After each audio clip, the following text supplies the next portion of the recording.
کبھی کبھی ملاقات ہوتی ہے ذرا ماڈرن سے نوجوان ہو اور بات ہو جائے، آپ کس کو پسند کرتے ہیں، آپ کن سے انسپائر ہیں، آئیڈیل کون ہے آپ کا؟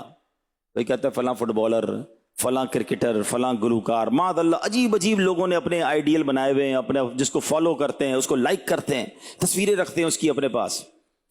میں ان سب سے ایک سوال پوچھنا چاہتا ہوں، اتنا مشہور آدمی یا اتنا بڑا آدمی جس کو آپ بڑا سمجھتے ہیں، آپ کا وہ آئیڈیل ہے یا آپ اس کو فالو کرتے ہیں، کبھی ملاقات ہوئی اس سے؟ کہتے نہیں بہت بڑا آدمی ہے، ملاقات تو بڑی مشکل ہے۔ اچھا وہ آپ کو جانتا ہے؟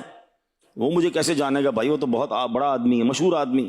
کبھی اس نے آپ کے لیے کوئی اچھا کام کیا، کوئی آپ کا خیال رکھا؟ ارے مولانا صاحب کیسی بات کر رہے ہیں، کبھی جانتا ہی نہیں، پہچان ہی نہیں ہے، تو میرا خیال کیسے رکھے گا؟ یعنی تم اس کے پیچھے بھاگ رہے ہو، نہ تمہیں جانتا ہے، نہ پہچانتا ہے، نہ تمہارا خیال کرتا ہے۔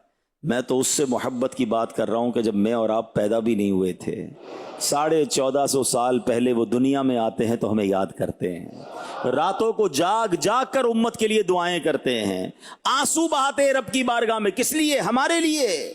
حج کو جاتے ہیں تب ہمیں یاد کرتے ہیں، معراج کی شب اللہ کی بارگاہ میں جاتے ہیں تب ہمیں یاد فرماتے ہیں۔ اور ہم ہیں کہ ہم انہیں بھول گئے ہیں، نہ سنتیں ان کی عمل کر رہے ہیں، نہ ان کے طریقے پر عمل کر رہے ہیں۔ ارے آئیڈیل اگر کوئی ہونا ہی چاہیے، اگر زندگی کسی کے نقش قدم پر گزارنی ہے، کسی پر اپنا سب کچھ وارنا ہے، تو خدا کی قسم رسول پاک علیہ الصلوۃ والسلام کی ذات کے علاوہ اور کوئی ذات نہیں ہے۔ سبحان اللہ۔ اسی بات کو بڑے دوسرے انداز میں اعلیٰ حضرت نے اللہ کی بارگاہ میں التجا کی کہ یا اللہ تیرے حبیب تو راتوں کو رو رو کر امت کے غم میں آنسوؤں کے دریا بہاتے رہے، اے اللہ اس مبارک دریا کے صدقے، ان آنسوؤں کے صدقے ہم پر جہنم کی آگ کو حرام قرار دے دے، جہنم کی آگ سے ہمیں بچا لے۔